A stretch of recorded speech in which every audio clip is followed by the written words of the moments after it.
మాకు వివాహం అయ్యి 9 years అవుతుంది. మాకు సంతానం కలగలేదు. మా హస్బెండ్ కూడా 2 years ఇండియాలో లేరు, యూఎస్లో ఉన్నారు.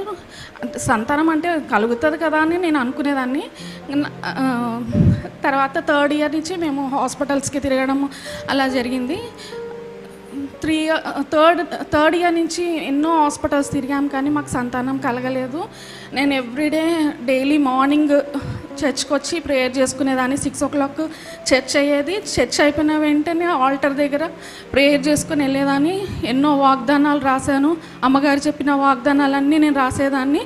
అయితే 2017లో 31st నైట్ అమ్మగారు ఒక పాట పాడుతున్నప్పుడు నాకు హృదయం ఎంత వేదనతో ఉండేదంటే, నాకు ఇక ఆశలు లేనప్పుడు, నిజంగా నేను ఆశ లేకుండానే వచ్చినాను చర్చ్కి. ఆ రోజు అమ్మగారు పాడిన పాట నా హృదయాన్ని ఎంత వేదన కలిగించిందంటే, ఆ నైట్ నేను ఎంతో వేదనతో ప్రామిస్ కార్డ్ తీసుకున్నాను. అమ్మగారు అసలు నిజంగా నీకు పుట్టిన వారిని నేను ఆశీర్వదించేదను అని Isaiah 44:3 ఆ వర్స్ రాగానే నాకు ఎంతో సంతోషం కలిగింది. పట్టలేనంత ఆనందం. నిజంగా నాకు ఇస్తావా దేవా అని ఆ వాగ్దానం పట్టుకొని నేను 9 years నేను ఎంత ప్రార్థన చేశాను కన్నీటితో.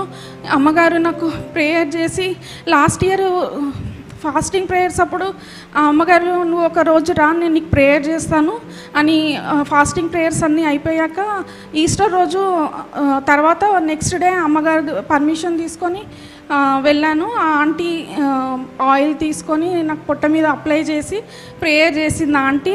ఆ ప్రేయర్ చేసిన అదే మంత్లో నేను కన్సీవ్ అయ్యాను. నేను ఎక్స్పెక్ట్ చేయలేదు. దేవుడు అడిగిన దానికంటే ఊహించిన దానికంటే నాకు అత్యధికంగానే ఇచ్చాడు.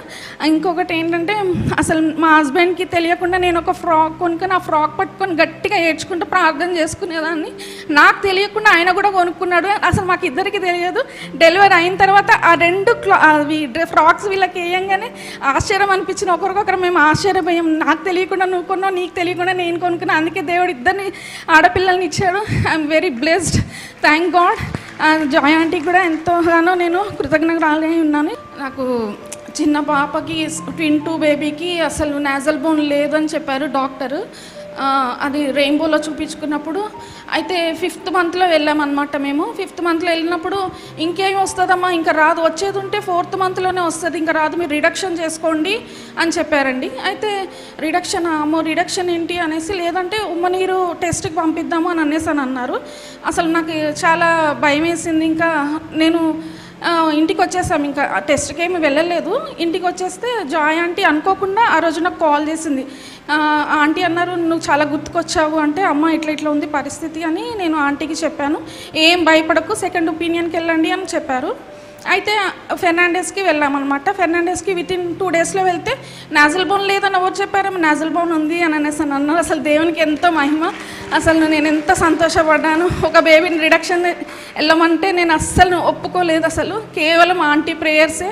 ఇది దేవునికే మహిమ కలుగును గాక. ఇచ్చిన సాక్ష్యం దేవుడు దించింది. నేజల్ బోన్ అంటే ముక్కు లేదన్నారంట డాక్టర్లు. ముక్కును దేవుడు ఎప్పుడో చక్కగా ముక్కు ఇచ్చినాడు పాపకు. ఇలాగ అంటారు డాక్టర్లు. మానవుని రిపోర్ట్ కాదు, దేవుని రిపోర్ట్ మీరు నమ్మాలా. దేవునికి స్తోత్రం. Hallelujah. Both are very beautiful. చాలా అందంగా ఉన్నారు, చక్కని పిల్లలు, వెల్ బిహేవ్డ్. మరి ఎంత చక్కగా కూర్చున్నారు కదా. ఒకసారి చేతులు ఎత్తి దేవుని స్తుతిద్దాం. చప్పట్లు కొట్టి దేవుని స్తుతించండి. దేవునికి అసాధ్యం అంటూ ఏది లేదు కదా. మరి 9 సంవత్సరాల సంతానం లేకుండా ఎప్పుడు వచ్చి నా వడిలో పడి ఏడ్చేది మరి సిస్టరు. ఆశనే లేకుండింది. మరి ఆ పాట పాడినప్పుడు దేవుడు ఆమెలో కార్యం చేసినాడనే సాక్ష్యం చెప్తుంది. నాకు ఇక ఆశలు లేనప్పుడు ఆశలు కల్పించి ఆశలు తీర్చేవాడెవరు? దేవుడే. మరి అనూహ్యమైన కార్యం ఇది మన యూపీఎఫ్లో, గొప్ప అద్భుతం. 9 సంవత్సరాలైన తర్వాత మరి నేను ఒకసారి ఏడుపు చూసి, నువ్వు నా రూమ్కు రా, నేను ప్రార్థన చేస్తాను అన్నా నా ఫాస్టింగ్ ప్రేయర్స్లో. మరి ఆమె కడుపు మీద నూనె రాసి ప్రార్థన చేసినాను. దేవుడు మరి ప్రార్థనలు విన్నాడు. మరి వారికి ఒకటి కాదు, ఇద్దరిని ఇచ్చినాడు. చేతుల నిండా దీవెన ఇచ్చినాడు. దేవునికి స్తోత్రం. ఎవలిన్ జాయ్ పెద్దదానికి, చిన్నదానికి రేచల్ జాయ్. నాకిక ఆశలు లేవను కొనగా నా ఆశ నీవైతివే,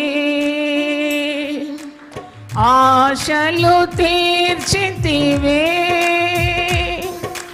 నాకిక ఆశలు లేవనుకొనగా నా ఆశ నీవైతివే.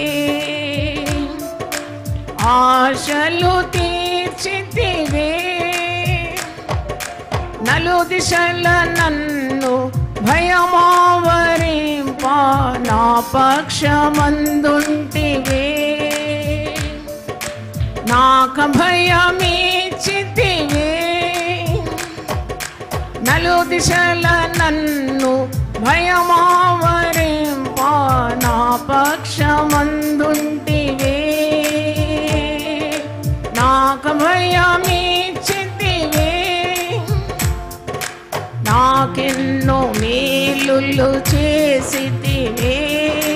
నీకేమి అర్పింతును దేవా, నీకేమి చెల్లింతును.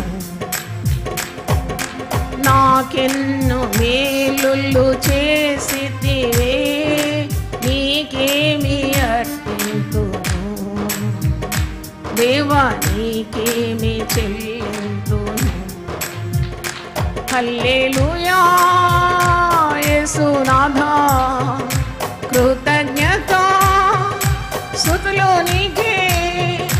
హల్లెలూయా యేసునాథా, కృతజ్ఞత స్తుతులు నీకే.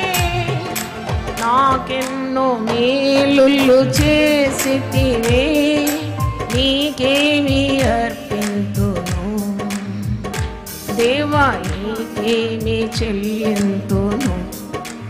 ప్రభువాని పరిశుద్ధ నామమున స్తోత్రం. శ్రేష్టమైన ప్రతి ఆశీర్వాదం జ్యోతిర్మయుడైన తండ్రి యొద్ద నుండి వస్తుందని వాగ్దానం ఉంది నాయన. ఎంత సంపూర్ణమైన బహుమానం ఇచ్చినావు. ఇద్దరు చక్కని ఆడపిల్లల్ని ఇచ్చినావు తండ్రి. మరి పెద్దదానికి ఎవెలిన్ జాయ్ అని, రెండవ దానికి రేచల్ జాయ్ అని పేరు తండ్రి కుమార పరిశుద్ధాత్మ పేరిట వీరికి అనుగ్రహిస్తున్నాము. తల్లిని మీరు దర్శించినారు. 9 సంవత్సరాలైన తర్వాత గర్భం తెరిచినారు. ఒకటి కాదు, 2 ఇచ్చినారు. నేను అడుగు వాటన్నిటికంటేనూ ఊహించు వాటన్నిటికంటే అత్యధికంగా చేసే శక్తిగల దేవుడా, నీకే వందనాలు చెల్లిస్తున్నాం. నీకే ఘనత మహిమ ప్రభావములు చెందునుగా. ప్రార్థన వినే దేవుడు, ప్రార్థనకు జవాబు ఇచ్చే దేవుడు తండ్రి, నీకు స్తోత్రం స్తోత్రం స్తోత్రం. ఈ అద్భుతం చూసి అనేకులు గర్భము లేనివారు గర్భము పొందుదురుగాక. నాయన నీకు స్తోత్రం. వారి గర్భములు తెరవబడునుగాక. నాయన విశ్వసిస్తే దేవుని మహిమను మేము చూస్తాం. నాయన గొప్ప దేవ, నీకు వందనాలు. మరి పిల్లలు పెంచడానికి కావాల్సిన జ్ఞానము, ఓర్పు, ఓపిక, సహనము తల్లిదండ్రులకు దయచేయమని ప్రార్థిస్తున్నాను. నీ కొరకు పెంచడానికి ఉన్న జ్ఞానం దయచేయండి. అలాగే ప్రభువా, మీరు పెద్దవారు గొప్ప ప్రవక్తులు కావాలని ప్రార్థన చేస్తున్నాను. ప్రతి కీడు నుండి విడిపించండి, దూతల సహాయం అందించండి, కంచెగా ఉండండి, కోటగా ఉండండి. పిల్లలను మీరు కాపాడమని ప్రార్థన చేస్తున్నాను. ఈ కుటుంబాన్ని ఆశీర్వదించండి. ఇద్దరు ఎంతగా ఏడ్చేది, పిల్లలు లేరని ఎప్పుడు ఏడ్చేది నాయన. ఆ కన్నీళ్ళను నువ్వు చూసినావు తండ్రి. నువ్వు కన్నీళ్ళు విడిచడం నేను చూసి నీ ప్రార్థన నేను అంగీకరించి ఉన్నాను. నేను నిన్ను బాగు చేస్తానని సెలవిచ్చిన మాటలు ప్రభు వారిని బాగు చేసి సంతోషంగా కుటుంబంగా తీర్చిదిద్దినాను. వారి చేతులు నిండుగా బహుమానం ఇచ్చినందుకు వందనాలు చెల్లిస్తున్నాను. వారిని ఆశీర్వదించి దీవించి సాక్షులుగా నిలబెట్టుమని యేసు పరిశుద్ధ నామములో అడుగుతున్నాను తండ్రి. ఆమేన్.